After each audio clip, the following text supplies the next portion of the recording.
Hello and welcome to Gaming Tea. Today we have some interesting topics to discuss. We'll be talking about Phil Spencer talking about Xbox's multi-platform strategy going forward, an interesting collaboration that may be coming to Call of Duty Black Ops 6, and Dragon Quest III HD-2D Remake releases today, so we'll be checking out the Metacritic scores and some of the reviews. So let's get straight into it. We start today with an interesting collaboration that is rumoured to be coming to Call of Duty Black Ops 6. So according to the latest rumours and leaks that have surfaced online, it appears that Halo, Doom and Gears of War collaborations will soon be coming to Call of Duty Black Ops 6. These leaks apparently surfaced from several Call of Duty data miners, including COD Warfare Forum and Vondi is Pog on Twitter. The leaks were also corroborated by a leaker called Shapezel Nick. This also isn't apparently the first time that such a collaboration has been rumoured. A couple of months ago, more rumours circulated from data miners that Call of Duty X Halo collaboration was intended for Modern Warfare 3, but it was pushed back for unknown reasons. It's unclear when such collaborations will be available in Black Ops 6, but a recent update added data strings to the game which could suggest that they'll be added sooner rather than later. So, what do you guys think about Halo, Doom and Gears of War skins possibly coming to Black Ops 6? Should be interesting for the Call of Duty fans. I mean, it's a no-brainer since Microsoft now owns the Call of Duty IP. It makes sense that they would push for some of their other franchises to appear in the game, and Halo has been suffering a little bit lately, especially with the launch of Halo Infinite and the problems that were associated with that, so kind of makes sense. And if there's the rumour that a new Gears of War is on the horizon, it only makes sense to promote that in what is arguably the biggest gaming release every single year. Next up is the Phil Spencer interview with Bloomberg, where he answered various questions about Xbox and the strategy going forward. Some of the highlights include that Xbox is planning a handheld. It's been rumoured for quite some time, but that's years away from being released. Phil Spencer also said that there are no red lines for what Xbox games will be coming to PlayStation and other platforms, and that the business is healthier now and they do not predict any more cuts in the future. Famous last words, that, isn't it? And if we look at the article on the Bloomberg website, you can see here where it says the executive, talking about Phil Spencer, who has repeatedly professed his admiration for handheld gaming devices, said the expectation is that we would do something in that category.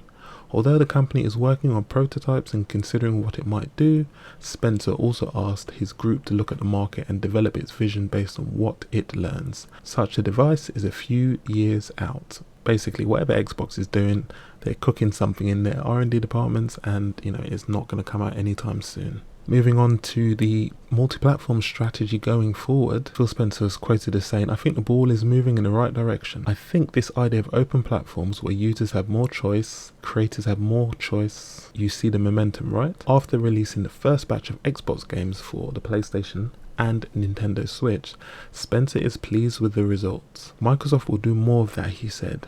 "I do not see any sort of red lines in our portfolio that say, 'thou must not,'" he said. "It's too early to make any sort of decision on the next version of Halo." And moving on to the job cuts, following the Activision acquisition, Xbox cut more than 2,500 jobs and closed 3 gaming studios, with the company exiting what management calls a difficult year amid a challenging mobile game market.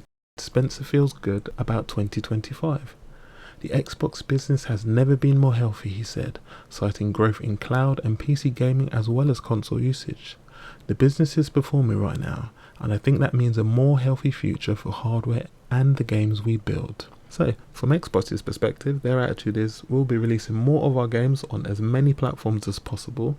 I think Xbox is gearing and seeing itself up to be basically a major publisher in the market, and consoles may go away in the future, but I don't think we're going to see the last of a physical Xbox hardware device. But because Xbox, yes, it is a Microsoft brand and product, but Microsoft as a whole is a much larger company. So from the top level, Microsoft executive level, they're looking at it saying, well, why are you not releasing these games everywhere? Like, what is this console exclusivity, console war nonsense? We want to make as much money as possible. So if you can release Halo on PlayStation and Nintendo Switch, do it. If you can release Call of Duty on all these platforms, do it. Release it on everything. And now some people might say, that will tarnish the Xbox brand, but at the end of the day, money is the game, and these companies are in it to make money. So we'll see how that strategy plays out going forward for Xbox. And lastly, Dragon Quest III HD-2D Remake releases today on November the 14th, 2024. And if we take a look at the Metacritic scores, it's currently sitting at an 87 on PC based on 16 critic reviews, 81 on Xbox based on 4 critic reviews, 85 on PS5 based on 34 critic reviews, and 80 on the Nintendo Switch based on 18 critic reviews. And if we look at one of the glowing reviews, Forbes gave it a 100 and said Dragon Quest III HD 2D Remake is probably one of the best remakes I've ever played. Doubly so, as it nails what made the original game so special. While some have had issues with how Japanese role-playing games work, the wizardry lineage is also hard to ignore. So those criticisms are clearly mute and quite ignorant by this point.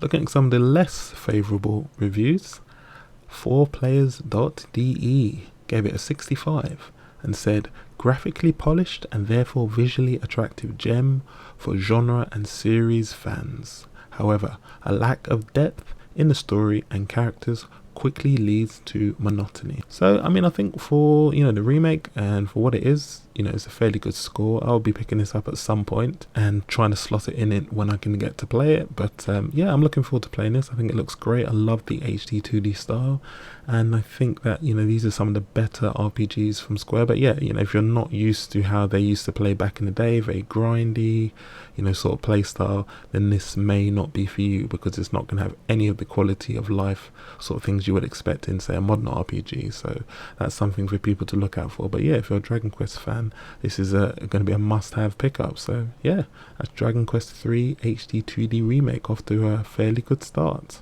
And that's going to do it for today's episode of Gaming Tea. What do you think about the topics we discussed today? Are you looking forward to any Halo, Gears of War or Doom collaborations with Call of Duty Black Ops 6? What do you think about Xbox's multi-platform strategy going forward? Are you for or against Xbox releasing more games on PlayStation and Nintendo Switch and potentially other platforms? And Dragon Quest III HD 2D Remake, have you picked it up already? Will you be picking it up? What do you think about the Metacritic score so far? I would love to know your thoughts in the comment section below. Once again, thank you for watching and listening to this video. I do appreciate it.